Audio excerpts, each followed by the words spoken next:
Super star Rajinikanth గతేడాది Jailer మూవీతో block buster హిట్ను తన ఖాతాలో వేసుకున్న సంగతి తెలిసింది. కాగా ఈ సినిమాలో తన మాస్ లుక్ యాక్షన్తో ప్రేక్షకులను ఆకట్టుకున్నారు రజనీ. ఇక ఈ సినిమా తర్వాత రజనీకాంత్ లేటెస్ట్గా నటించిన మూవీ లాల్ సలాం. పైగా ఈ సినిమాకు ఆయన కూతురు ఐశ్వర్య దర్శకత్వం వహించడంతో ప్రేక్షకుల్లో ఈ సినిమాపై మరింత ఆసక్తి అయితే నెలకొంది.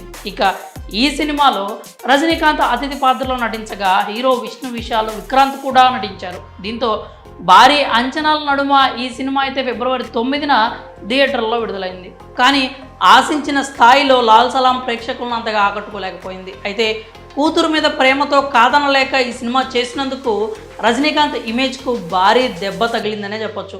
ఎందుకంటే ఈ సినిమా అటు తమిళ్తో పాటు తెలుగులో కూడా ఘోర పరాజయం పొందింది. ఈ వివరాల్లోకి వెళ్తే ఇటీవలే రజనీకాంత్ కూతురు ఐశ్వర్య దర్శకత్వంలో లాల్ సలాం సినిమాలో ఓ కీలక పాత్ర చేశారు. అయితే ఈ సినిమా రొటీన్ స్టోరీ కావడంతో ప్రేక్షకులను అంతగా ఆకట్టుకోలేకపోయింది. అలాగే ఈ సినిమాను ఫస్ట్ డే చూసేవాళ్ళు లేకపోవడంతో భారీగా స్క్రీన్స్ తగ్గించేశారు. ఈ క్రమంలోనే కొన్ని చోట్లయితే ఏకంగా షోలనే క్యాన్సిల్ చేసే డబ్బులను ప్రేక్షకులకు రిటర్న్ ఇచ్చేశారు.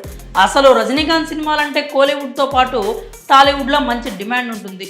ఈయన సినిమాల కోసం తెలుగు ప్రేక్షకులు కూడా ఎంతో ఆసక్తిగా ఎదురు చూస్తారు. ఆయన యాక్షన్ స్టైల్ను ఇష్టపడిన వారంటూ ఎవరు ఉండరు. ఇక కోలీవుడ్లో అయితే ప్రత్యేకంగా చెప్పాల్సిన పని లేదు. అంతలా క్రేజ్ ఉన్న ఈ హీరో సినిమాకు తెలుగు రాష్ట్రాల్లో కనీసం చూసేవాళ్ళు లేకుండా పోయారు. దీంతో లాల్ సలాం ప్రేక్షకులను ఆకట్టుకోవడంలో ఘోరంగా విఫలమైంది. అలాగే శత్రువులు ఎక్కడో ఉండరని, కూతుళ్ళ రూపంలో ఉంటారని నెటిజన్స్ కామెంట్ చేస్తున్నారు. అయితే జైలర్ సినిమాతో రజనీకాంత్కి వచ్చిన క్రేజ్ మొత్తం లాల్ సలాం సినిమాతో పోయిందని, రజనీకాంత్ పరువును ఆయన కూతురు తీసేసిందంటూ విమర్శిస్తున్నారు. ఇక లాల్ సలాం సినిమాలో రజనీకాంత్ పాత్ర 30 నిమిషాలు మాత్రమే ఉంటుంది. ఇందులో ఆయన మొయినుద్దీన్ బాయ్ అనేటువంటి ఒక పాత్రలో కనిపించారు. అయితే సినిమాలో రజనీ ఉన్నంత వరకు సినిమా ఒక రేంజ్లో ఉంటుంది, కానీ ఆ తర్వాత మాత్రం అంతగా చూడటానికి ఆసక్తిగా ఉండదు. పైగా ఈ సినిమా మత కాన్సెప్ట్కి సంబంధించింది. రొటీన్ స్టోరీ కావడంతో దీనికి అంతగా ఆధారం దక్కలేదు. దీంతో ఈ సినిమా త్వరలోనే ప్రముఖ ఓటీటీ సంస్థ నెట్ఫ్లిక్స్లో విడుదల చేయడానికి ప్లాన్ చేస్తుందని టాక్ వినిపిస్తోంది. మరి లాల్ సలాం సినిమాతో ఐశ్వర్య తన తండ్రి పరువు తీసేసిందని విమర్శలు రావడంపై మీరేమనుకుంటున్నారో మీ అభిప్రాయాన్ని కామెంట్స్ రూపంలో తెలియజేయండి.